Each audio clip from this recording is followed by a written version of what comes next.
Bird 1, uh-oh. Bird 2, don't worry, he only has 1 stone. I guess you could say these 2 birds have taken life for granted. Hello everyone, hi, and welcome back to House of 2 Sentence Horrors. I'm me, and today I will be talking with you about the 8th episode of Season 1, Little Monsters. This is the season finale, and quite frankly, I cannot believe how far this show hasn't come in terms of quality. Our episode summary this time around, though, is short and stinky. A monster adults can't see hunts vulnerable children outside of a housing project. I will bet you all $2 that somehow the monster turns out to be like capitalism or something insanely stupid like that. And who is rating these episodes at IMDb? 6.2 out of 10 is not even a bad score. You expect me to believe real life actual humans have been watching this show and saying to themselves, yeah, that was actually above average, I think. Beautiful opening shot here. Random meats and tomato chunks all over the kitchen. Is this a monster den or is this an Italian murder scene? Real talk for a moment. This is me getting real time.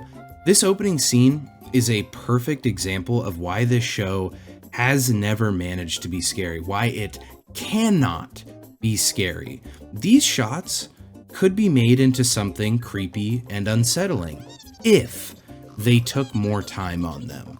Longer shots with better sound work and lighting, a little pizzazz added to the camera movement, maybe even something actually fun and creative, like shots starting out long and getting gradually faster as the visuals get more disturbing. By the end of the sequence, we'd just be seeing like flashes of imagery that was too quick for your brain to fully take in, but just long enough for you to register something bad was happening on screen. They can't do anything like that though.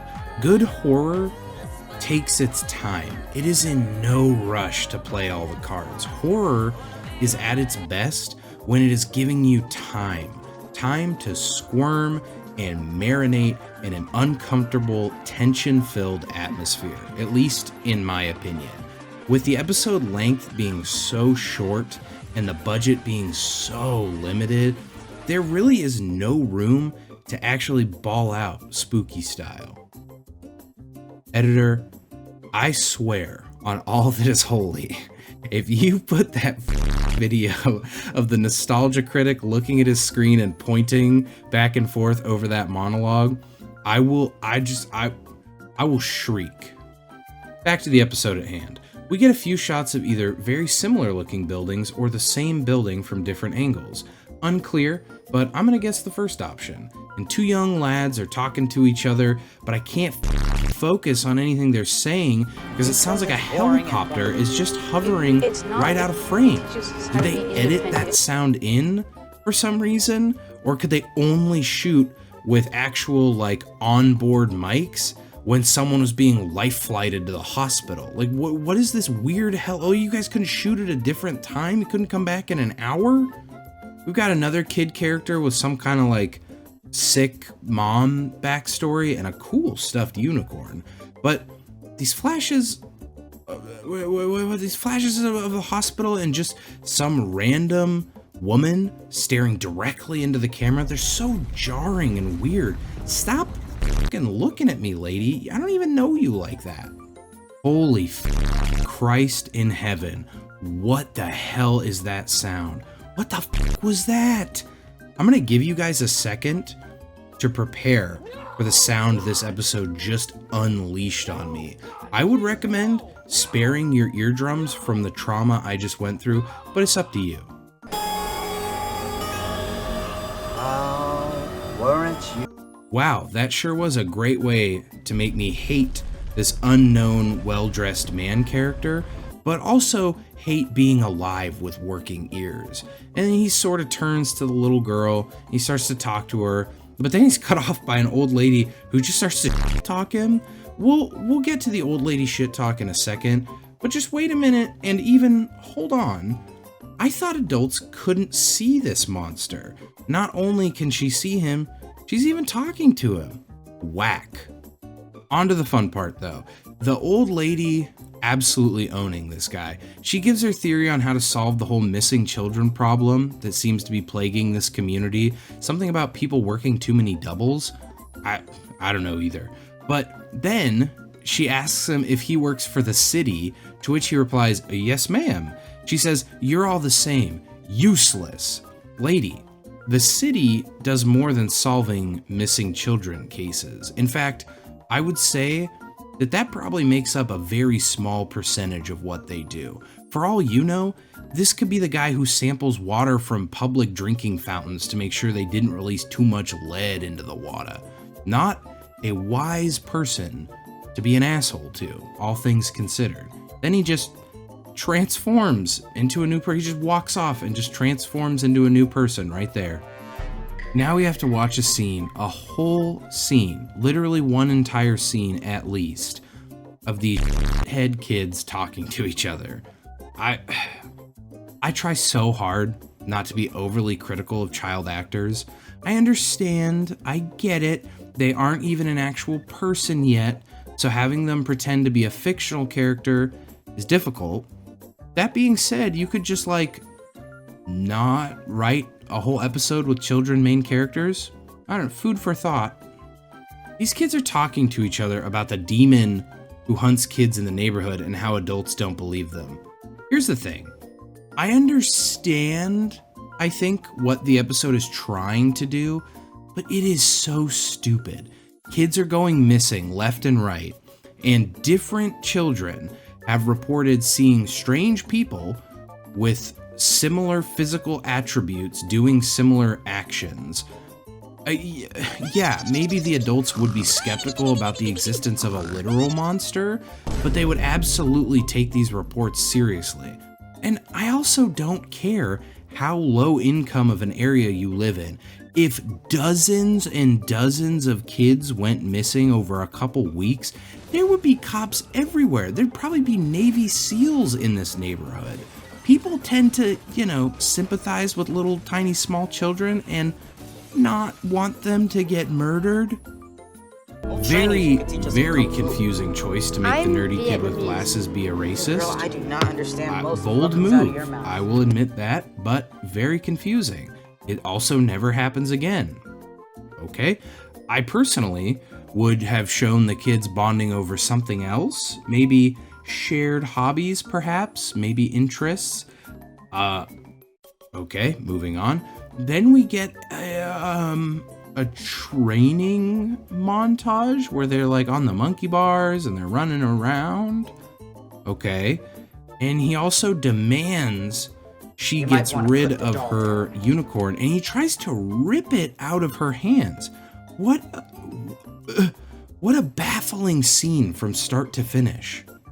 More of this goddamn lady in the hospital looking directly into the camera. Why is the little girl looking off to the side of the camera like normal, but the mom is staring directly at me, myself? Do we have some kind of beef, lady? Do we need to settle this? What's up? Wait, what? What?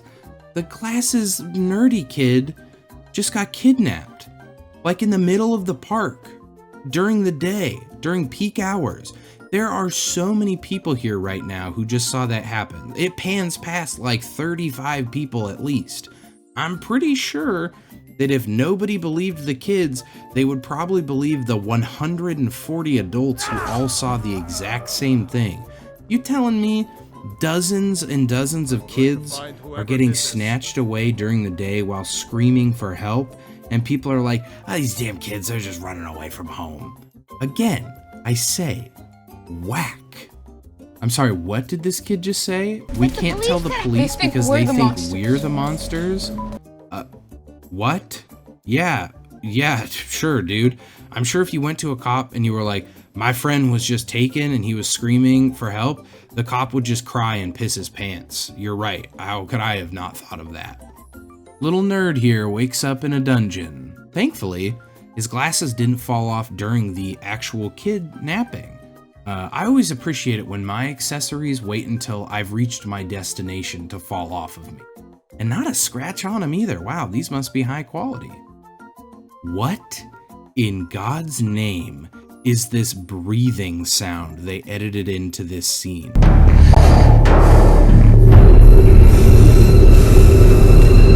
It sounds like the cameraman is struggling to open a jar or something.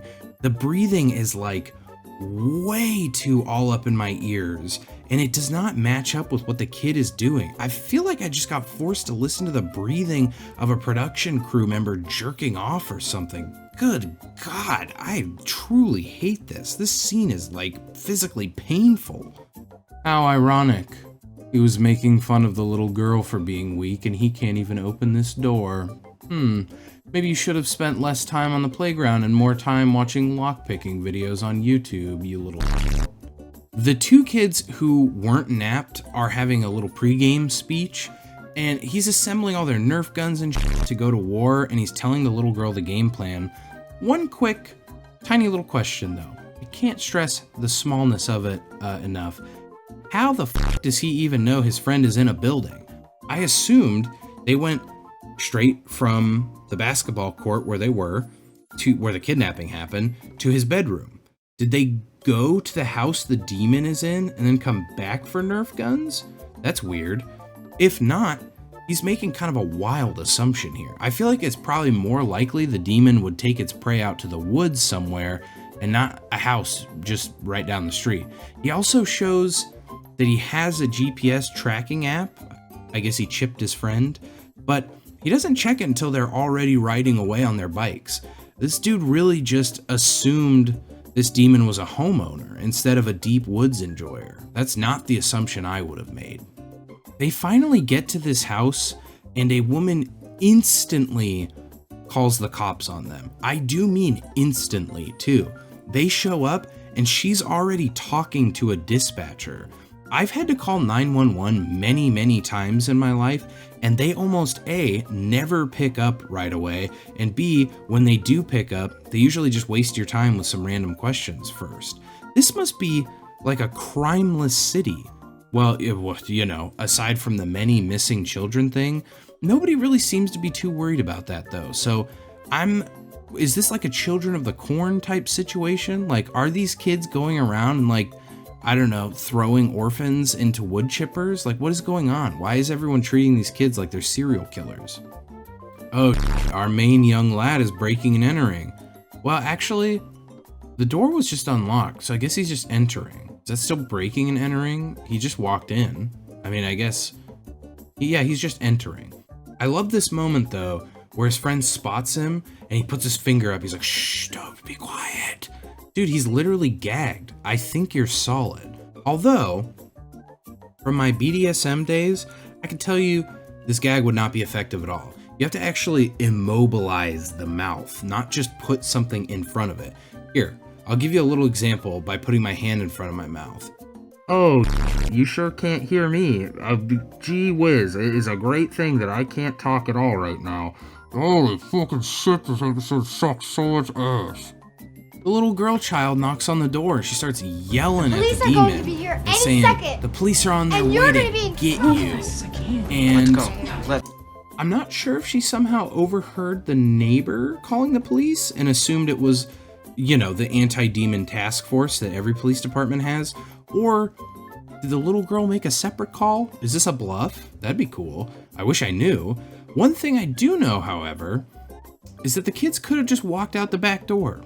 You know, the one that he came in through, but instead they choose to go out the front and shank this bitch on the way out. They did not even have to do that. In fact, they took the long way. Wait a minute. What? Why are you sneaking in through the window? Dude, this is literally your apartment. You live here. Not only that, but as far as you know, your apartment is currently empty because your mom told you she was leaving for work. Also, do you live on the first floor, or did you scale the wall to get in here? Like, huh? What the hell was this? And the demon is here? Wait, and the mom is also here? How long did it take them to climb into this window? Somehow the mom went to work, worked her shift, and then got home before the kids rode their bikes back from the demon house? And now the demon creature is shapeshifted to look like the mom, and I'm once again confused. It seems like the mom can just like fully see the demon. She sees the demon completely fine. She sees it go demon mode with like black eyes and a horrible mouth too. You know what? I give up. Sure, the mom and demon are fighting or whatever. I don't even know. I don't care. Well, I thought this episode couldn't get any more confusing, but it proved me wrong. The little girl puts the unicorn on the demon's face and it swallows it, which kills it. I mean, sure, valid. If I swallowed that thing, that unicorn, I would probably die too. I mean, I'll keep it real with you guys. But why did the demon even eat it in the first place? Oh, wow. Oh, boy. Okay. A green orb comes out of its mouth, then it just vanishes. And that's the episode. Wow. Okay. So first things first, this was just it. Like, I mean the movie It. That wasn't a cool, hip compliment. But, like, straight up, this was just the Wish.com version of It. Demon that eats kids is overcome by friendship and courage and whatnot. Ever. Somehow, though, this episode managed to be more confusing than It by a long shot, which really is saying something for a movie based off of a book written by a man who railed so many lines of coke in a row that he thought a child gangbang was a good thing to add to the book. Dear Lord. The only way I can think of to possibly describe this episode to you, like the feeling it invoked in a way that's accurate, is it's like a fever dream, but not a normal fever dream.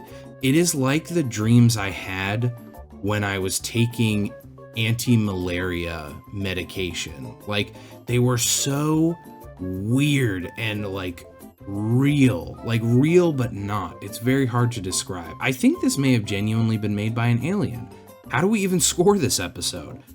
Brutally. That's how. This episode is getting a pitifully low score of 3 out of 100. Terrible editing as per usual, but particularly in the sound department this time around. Heinous. Today's featured comment is from MonoCDIV, who says, 635, Squid's the most relatable content creator out there, for real. What is that in reference to, you might ask? Well, I don't know. You'll just have to go to episode 7 and find out. Speaking of shameless plugs, go join my Discord, maybe even also like the video. That'd be kind of chill. This is kind of a historic moment. I think I'm going to tear up a little bit. This marks the official end to season 1 of House of Two Sentence Horrors, and the show as well. And quite frankly, I cannot wait to dive into season 2 with you guys. Thank you for watching, and I hope no demons bite your toes off when you go to sleep tonight. See ya!